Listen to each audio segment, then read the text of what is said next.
캠프 잘 다녀오셨죠? 네.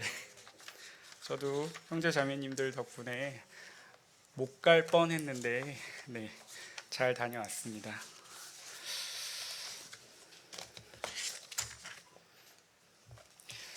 오늘 제가 나눌 말씀은 여호수아 15장입니다.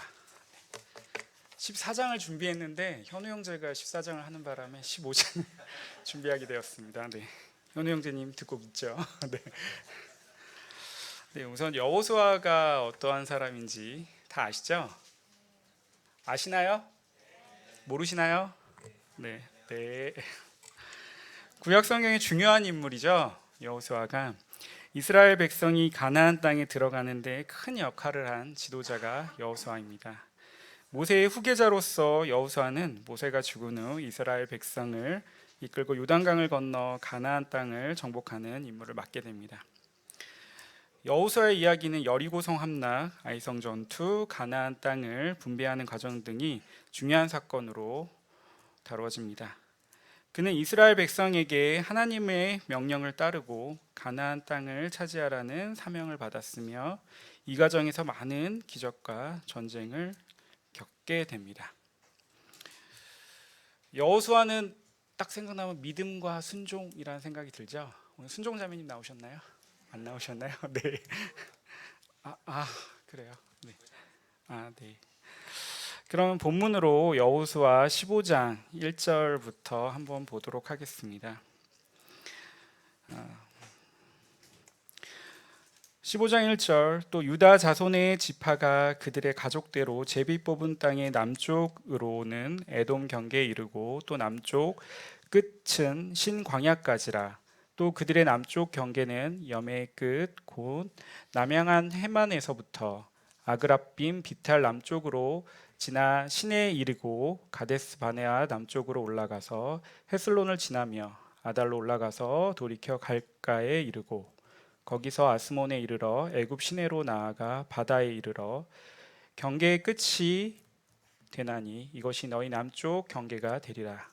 그 동쪽 경계는 여메이니 요단 끝까지요 그 북쪽 경계는 요단 끝에 있는 해만에서부터 벤 호글라로 올라가서 벤 아라바 북쪽을 지나 르우벤 자손 보안의 돌에 이르고 또 아골 골짜기에서부터 드비를 지나 북쪽으로 올라가서 그 강 남쪽에 있는 아둠밈 비탈 맞은편 길가를 향하고 나아가 엔 세메스 불들을 지나 엘로겔에 이르며 한 흰놈의 아들의 골짜기로 올라가서 여부스 곧 예루살렘 남쪽 어깨에 이르며 또 흰놈의 골짜기 앞 서쪽에 있는 산 꼭대기로 올라가나니 이곳은 르바임 골짜기 북쪽 끝이며 또 이 산 꼭대기에서부터 넵도와 샘물까지 이르러 에브론산 성읍들로 나아가고 또 바알라 곧 기럇 여아림으로 접어들며 또 바알라에서부터 서쪽으로 돌이켜 세일산에 이르러 여아림 산 곧 그 살롬 곁 북쪽에 이르고 또 벤 세메스로 내려가서 딥나를 지나고 또 에글론 비탈 북쪽으로 나아가 시그론으로 접어들어 바알란 산을 지나고 얌네엘에 이르나니 그 끝은 바다며 서쪽 경계는 대해와 해안이니 유다 자손이 그들의 가족대로 받은 사방 경계가 이러하니라. 15장 1절에서 12절까지 내용인데요. 유다 지파의 땅 배분. 이스라엘 자손의 유다 지파는 그들의 가문에 따라 제비 뽑기를 통해 유다 지파의 영토를 분배받습니다. 그 땅은 남쪽으로는 에돔 경계로부터 시내 광야까지, 서쪽으로는 지중해 해안까지 이릅니다. 상세한 경계가 기록되며 남쪽, 북쪽, 서쪽, 동쪽으로 구분된 경계선을 설명하고 있습니다. 여기 앞에서 혹시 제비뽑기에 대해서 말씀 중에 얘기하시는 분이 계신가요? 없나요? 없어요. 네. 왜 제비뽑기로 땅을 나누었을까요?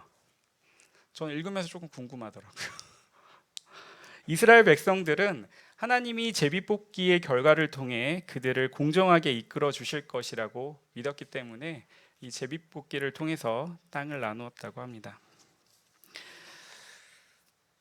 13절에서 19절 내용도 제가 읽을 건데요.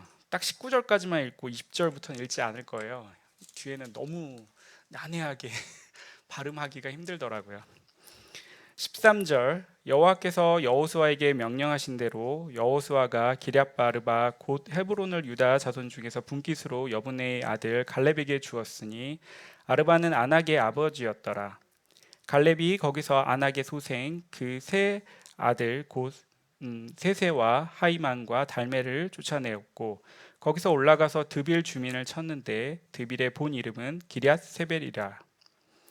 갈렙이 말하기를 기럇 세벨을 쳐서 그것을 점령하는 자에게는 내가 내 딸 아삭을 아내로 주리라 하였더니 갈렙의 아우 그나스의 아들인 오니엘이 그것을 점령함으로 갈렙이 자기 딸 악사를 그에게 아내로 주었더라. 악사가 출가할 때에 그에게 청하여 자기 아버지에게 밭을 구하자 하고 나귀에서 내림에 갈렙이 그에게 묻되 내가 무엇을 원하느냐 하니 이르되 내게 복을 주소서. 아버지께서 나를 네겝 땅으로 보내시오니 샘물도 내게 주소서 하매 갈렙이 윗샘과 아랫샘을 그에게 주었더라. 여호수아 13절과 19절에서는 갈렙의 유업, 갈렙은 그 여호수아에게 특별히 헤브론 성을 받았습니다. 그는 아낙 자손의 거인들 즉 셔세와 하이만과 달메를 쫓아내고 그 땅을 정복하게 됩니다. 갈렙의 딸 악사는 결혼 후 특별한 청혼을 통해 갈렙에게 물이 풍부한 지역, 여기 성경에 윗샘과 아랫샘이라고 나오는데 물이 풍부한 좋은 땅을 선물로 받게 됩니다. 13절에서 19절의 내용이고요.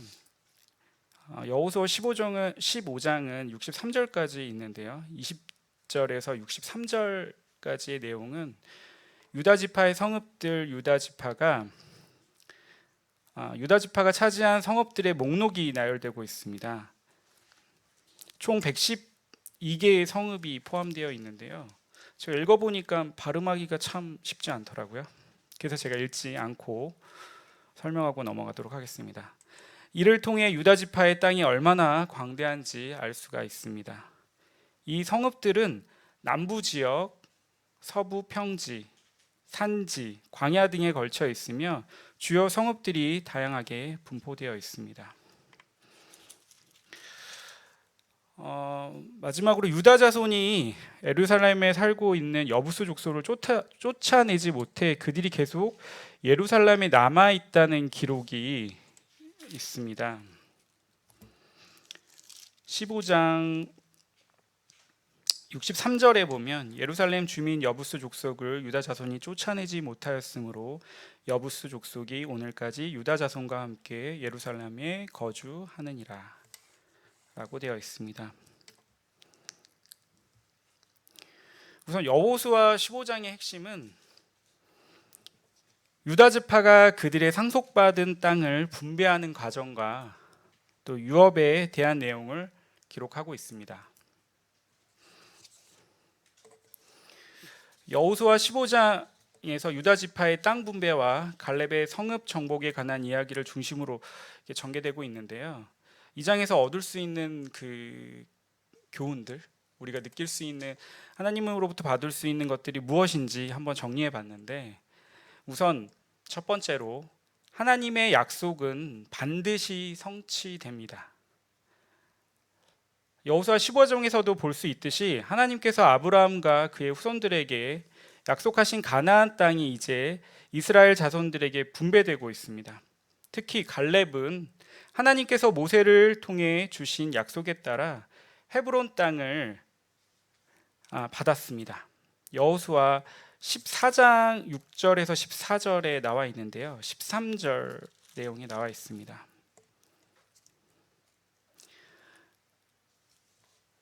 음, 14장 13절 여호수아가 여분의 아들 갈렙을 위하여 축복하고 헤브론을 그에게 주어 기업을 삼게 하매 라고 나와 있습니다. 이처럼 하나님의 약속은 시간의 흐름에 상관없이 반드시 이루어집니다. 또 두 번째로 믿음과 순종이 열매를 맺게 됩니다. 갈렙은 믿음의 사람으로 85세의 나이에도 불구하고 담대하게 아낙 자손이 거하는 성을 정복했습니다. 그는 하나님의 말씀에 대한 확신을 가지고 나아갔으며 그 믿음과 순종은 결국 열매를 맺었습니다. 갈렙의 이야기는 우리가 어떠한 상황에서도 하나님을 신뢰하며 순종할 때 하나님의 약속을 경험할 수 있음을 보여주고 있습니다. 또 15장에서 볼 수 있는 교훈으로 영적 유산의 중요성을 볼 수 있습니다. 갈렙은 자신의 딸 악사에게 물이 있는 땅을 주는 장면에서 15장 18절에서 19절에 나와 있죠. 자녀에게 좋은 것을 나누어 주는 아버지의 모습을 보여주고 있습니다. 우리도 부모들이 자식들에게 좋은 것을 주고자 하잖아요. 그렇죠?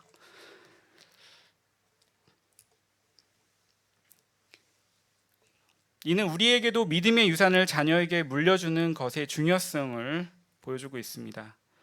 영적 유산은 물질적인 것보다 더 큰 의미와 가치를 지니며 부모의 믿음은 자녀의 삶에 지대한 영향을 미치게 됩니다.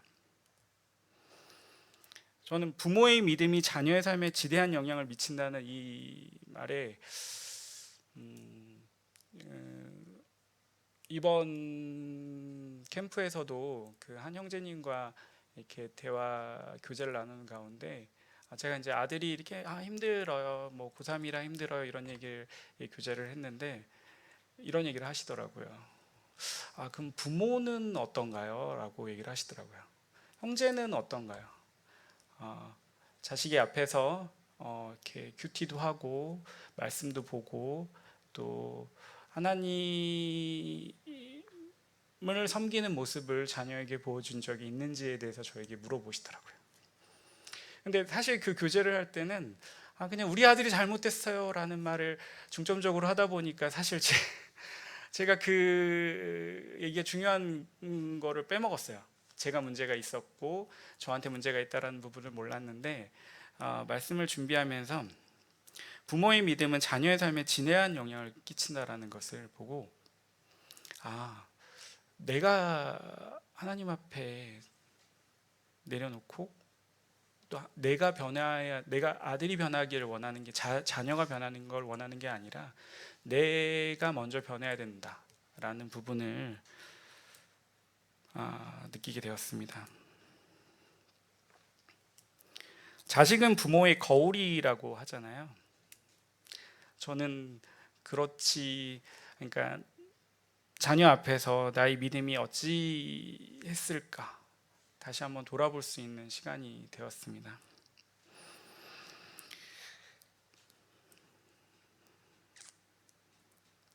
좀 더 잘해야 되겠다는 생각이 들더라고요. 네. 이거는 또 외람이지만 항상 문제는 나한테 있는데 나를 볼 수 있는 그런 게 좀 저한테 부족한 것 같더라고요. 네. 그런데 항상 불만을 하고 뭐 형제 간에 뭐 자매 간에 성도 간에 뭐 불평을 하게 되고 또 자녀가 뭘 잘못하면 포커스를 그냥 자녀한테 맞춰서 네가 잘못하고 있는 거야. 또 자매한테 포커스를 맞추면 나는 괜찮은데 자매가 잘못하고 있는 거야 라는 생각을 하게 될 때가 있었는데 이런 부분이 제가 조금 깨닫게 되는 부분이 있었던 것 같습니다. 또 여호수아 15장에서 인내와 헌신의 필요성을 볼 수가 있습니다. 유다 지파가 그들의 영토를 완전히 차지하지 못한 부분도 언급되는데 다 차지해야 되는데 다 차지하지 못하는 부분이 나오더라고요. 예루살렘에 사는 여부수 족속을 쫓아내지 못한 것이 63절에 나오고 있습니다.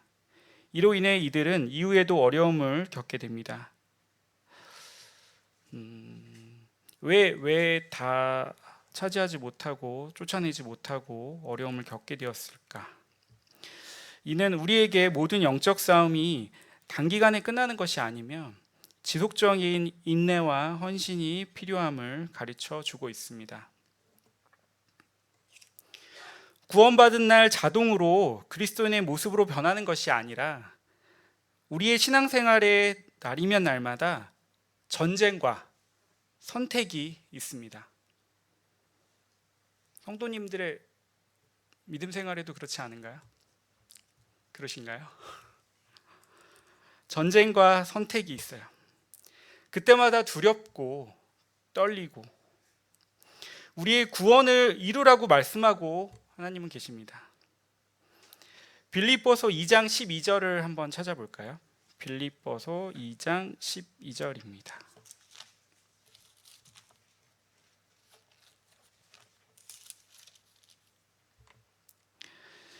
빌립보서 2장 12절 그러므로 나의 사랑하는 자들아 너희가 나 있을 때뿐 아니라 더욱 지금 나 없을 때에도 항상 복종하여 두렵고 떨림으로 너희 구원을 이루라.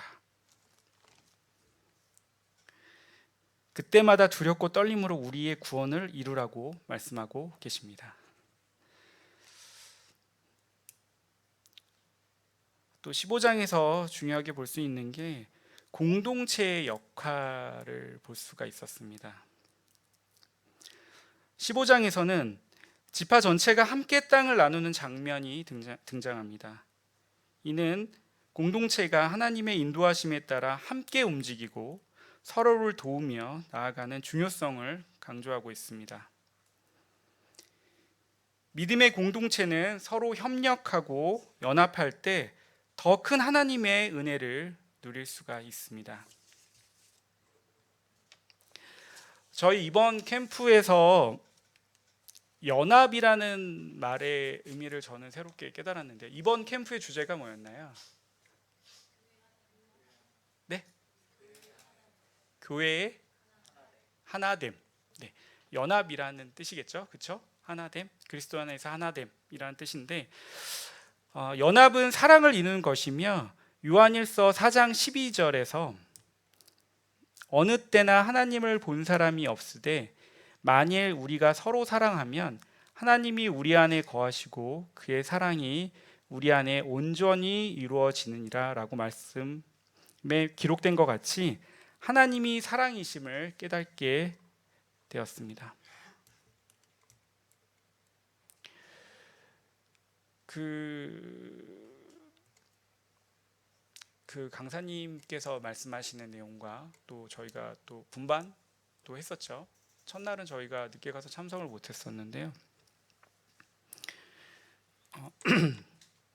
이번 캠프를 통해서 저는 연합이라는 부분과 또 제가 변해야 된다는 문제는 나한테 있다라는 것을 깨닫는 귀한 시간이 되었던 것 같습니다.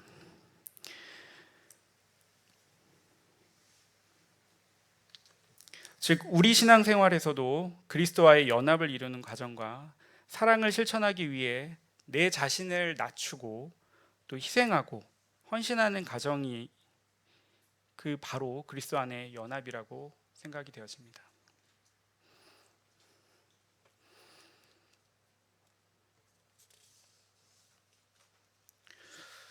처음에 여호수아 15장을 어떻게 해야 될까 엄청 고민을 했습니다. 뒤로 계속 읽었더니 혀도 엄청 꼬이고요. 발음도 안 되고 계속 이걸 읽어서 뭔 뜻인지도 잘 모르겠고 그런데 정말 중요한 거는 15장에서 하나님의 약속은 반드시 성취된다는 것과 믿음과 순종이 열매를 맺는다는 것, 영적 유산의 중요성. 제가 영적 유산의 중요성에서는 제가 열심히 살아서 우리 아이에게 뭔가 많은 집과 돈과 뭐 차와 이런 걸 물려주기보다는 정말 하나님 앞에서 바르게 된 그 영적 유산을 물려줄 수 있는, 그리고 그걸 물려줄 수 있기 전에 제가 먼저 변해야 된다는 것을 알 수 있게 되었습니다. 그리고 인내와 헌신의 필요성, 그 다음에 공동체의 역할. 근데 마침 공동체의 역할을 생각하다 보니까 우리 캠프에서 얘기했던 것과 같이 교회 하나됨, 연합이라는 것을 생각할 수 있었고요. 그 연합이 되려면 무엇이 중요한가요? 무엇이 있어야 되는 건가요? 사랑이 있어야 되더라고요. 그 마음속에 사랑이 있어야 되고, 이 사랑은 교회에서만 있어야 되는 것이 아니라 나에 대한, 하나님에 대한 사랑에 대한 것이 가정에서부터 시작이 되어야 된다고 생각이 되어졌습니다. 네, 강사님도 그렇게 말씀을 하셨던 것 같고요. 가정에서부터 사랑이 있어야 되고 가정에서부터 연합이 되어야 된다고 생각을 하고, 또 그것이 나와서 교회에서의 또 연합이 될 수 있고, 또 사회에서도 또 믿는 그리스도 안에서 연합이 될 수 있다고 생각이 듭니다. 결론적으로 요단강을 건너면서 신분적으로는 확실히 이겼습니다. 그럼에도 불구하고 우리의 상태는 날마다 가나안을 쟁취하는 싸움이 있습니다. 그 싸움은 하나님에 대한 믿음과 순종으로 쟁취하는 것임을 이 여호수아를 통해 더욱 깊이 깨닫는 저와 성도님이 되시기를 기도합니다. 15장이 되게 길었던 것 같은데 또 어떻게 보면 되게 짧았던 것 같습니다. 근데 이렇게 성경을 읽으면서 또 저한테 이렇게 딱 주시는 말씀이 있는 거는, 아마 제가 14장을 하지 않고 14장이었지만 밀려서 15장을 하게 한 이유가 다 있으셨던 것 같습니다. 제가 살아가면서 그냥 하나도 그냥 이렇게 일어났던 일들이 정말 그 찬양의 가사처럼 하나도 그냥 된 것들이 없었다라는 것을 생각하게 됩니다. 네. 제가 예전에 구원 간증을 했을 때도 막 더 말을 하고 싶었는데 시간 때문에 잘랐는데, 네. 뒤돌아보면 참 감사함이 있어요. 그런데 사람인지라 그 감사함을 항상 잊어버리고 잊고 항상 불만이 더 먼저 나가는 경우가 많은 것을 보게 되는데요. 뒤돌아 봤을 때 하나님께서 나를 하나님과 만날 수 있게끔 하여 주시고, 그게 학생 때였다는 게 너무나도 감사하다는 생각이 요즘에는 들어요. 네. 정말 학생 때 제가 구원을 받았기 때문에 이렇게 주님을 섬기고 이 자리에 있을 수 있었다고 생각이 되어지거든요. 만약 제가 학생 때가 아닌 사회에 나와서 뭐 더 어른이 된 상황에서 구원을 못 받았겠다는 생각을 하거든요. 그래서 제가 마음이 급해서 저희 아들이 학생 때 구원을 받았으면 좋겠습니다 라고 말은 했는데, 다 하나님의 계획은 있으실 거라고 믿어요. 근데 저는 그때 받았어야지 되는 사람이었던 것 같아요. 네. 그때 하나님을 받아들일 수 있도록 하여 주시고, 또 주님 안에서 또 자매를 만날 수 있도록 하여 주시고, 또 결혼 생활을 하면서 또 자녀를 주님 안에서 만날 수 있게끔 해주신 부분이 정말 감사가 됐습니다. 사실 그 전까지는 엄청 스트레스를 많이 받았거든요. 제가 형제자매님들과 교제할 때 제가 진짜 고3 아빠라 엄청 힘들어요. 진짜 죽을 것 같아요. 진짜 막 몸을 짜내는 것처럼 막 스트레스를 받고 있습니다. 이렇게 얘기를 했는데 그게 아니더라고요. 제가 그 아이에게 막 뭐라고 해서 될 것이 아닌 것을, 내가 문제였던 것을 아이에게 자꾸만 떠넘기고 있고, 고3 아빠라는 것 때문에 나 스트레스 받고 있어요 라는 것을 왠지 다른 사람들한테 이렇게 보여주고 하려고 이렇게 뭔가 위로받고자 했던 모습을 봐왔던 것 같습니다. 근데 제가 이 말씀 준비하면서 그 믿음이 계속 저한테 왔으면 좋겠는데, 하나님만을 바라보면서 나가자. 내가 누구에게도 변명하지 말자. 그게 자녀가 됐든 부모가 됐든 형제 자매가 됐든 뭐가 문제가 된다면 내가 문제가 있다라는 생각을 가지고 임해야 되겠다라는 생각을 하게 되었습니다. 오늘 여호수아 15장이 제가 뭐 말씀을 많이 알고 있지는 않지만 준비한 내용은 이 정도였고요. 네, 형제 자매님들께서도 어떠한 말씀을 보든지 항상 자기의 삶에 이렇게 하나님이 주시는 말씀을 이렇게 받아들이시고 느끼시는 시간이 되셨으면 좋겠습니다. 오늘 제가 수요 집회 말씀을 처음 했는데 되게 떨리기도 했고요. 준비도 하려면은 시간이 없고 하려면은 시간 핑계가 막 생기기 시작하게 되더라고요. 근데 어쨌든 말씀은 드렸는데 조금 더 제가 성장할 수 있도록 또 주님 안에서 조금 더 낮아지는 자가 될 수 있도록 형제자매님들께서 기도해 주셨으면 감사하겠습니다. 네, 감사합니다.